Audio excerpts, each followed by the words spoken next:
What motivates a publicist? What motivates a publicist? I hope that the passion of PR, talking with people, and the job motivates them.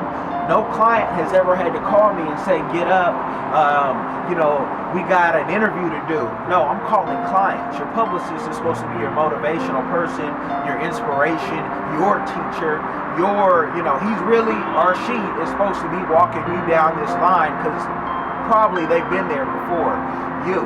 So if a publicist needs motivation, I would say there's 2,000 plus publicists that you can choose from in your field alone. So they shouldn't need much motivation. They should be motivating you. I motivate my clients when they're down, when they don't know how they're going to get their next, dollar, so they can get the next movie out, so they can get the next movie, music, whatever. I'm motivating them. And it's not because I need another check from them. It's because I genuinely like the people that I'm working with. I don't work with people I don't like. And I'm glad and very blessed to have that in my life, that I don't have to do anything. As far as, I'm not out here dancing. That was my version of my tap dance. You couldn't see the feet, but it's all good. No need to focus on that. But, publishers should be motivating you. What type of different clients have you said? Through all these different videos, I've said, I've started in rap. Explosive Magazine, Ron Hood, Pittsburgh, California, put me on when I got kicked out for not being able to pay the private school bill in the Midwest. I couldn't pay the bill because I couldn't play sports. I was ineligible. They had me coming for sports, but they didn't know with a 1.9 GPA coming out of high school with a quick 40, I had to sit down for a minute. And once I got that 3.5, I wasn't really too interested. I saw, a new light, the punishment on the body, and just the passion kind of changed. Different types of PR. Technology is big out here in Seattle, and nonprofits, even churches. I've had a couple different offers for PR for churches and ministries. I can't take every offer. Some will take me away from other projects that I'm involved with. You got to understand that. So the different projects that I've had have been ranged. And, I did some devilish stuff in the world. I'll be honest. I was a young man in PR taking all the gigs in Hollywood, knew everybody, interviewed everybody. And that's how I started, from Russell Simmons, when you're sitting with Russell Simmons and LL Cool J and Wyclef doing these interviews, and bam, Mr. Marcus pulls up. And I did say Mr. Marcus. And if you know who that is, you know who that is.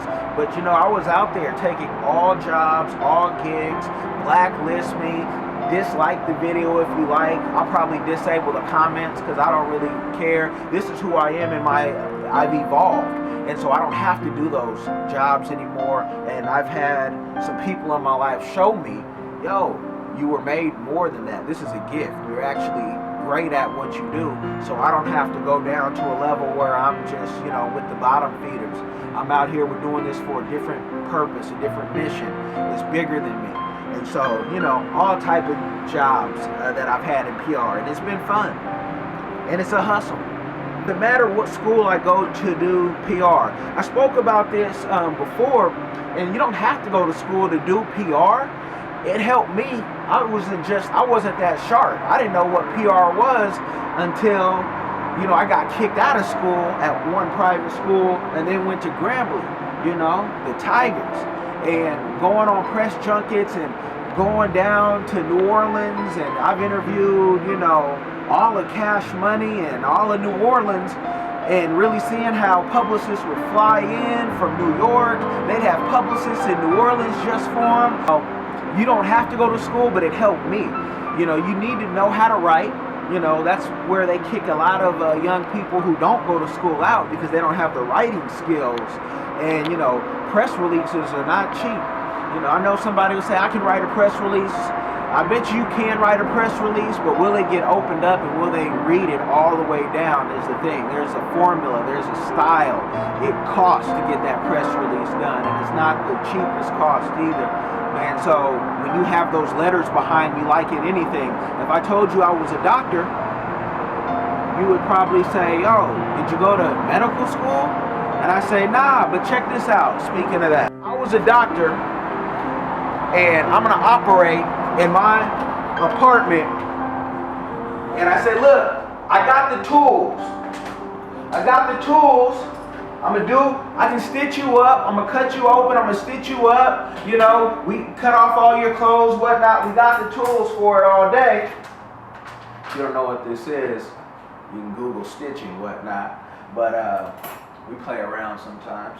But if I was a doctor without the proper certifications, even though I had the tools, you would say, nah, you can't stitch me up. So, you know, I just say the letters helped me. The master's was just something that kind of fell into my lap. It was a blessing, and it worked in my life. So you don't have to go to school, but you will get a different credibility if you have no experience by going to school. So, you know, go to school. Don't get the loan though.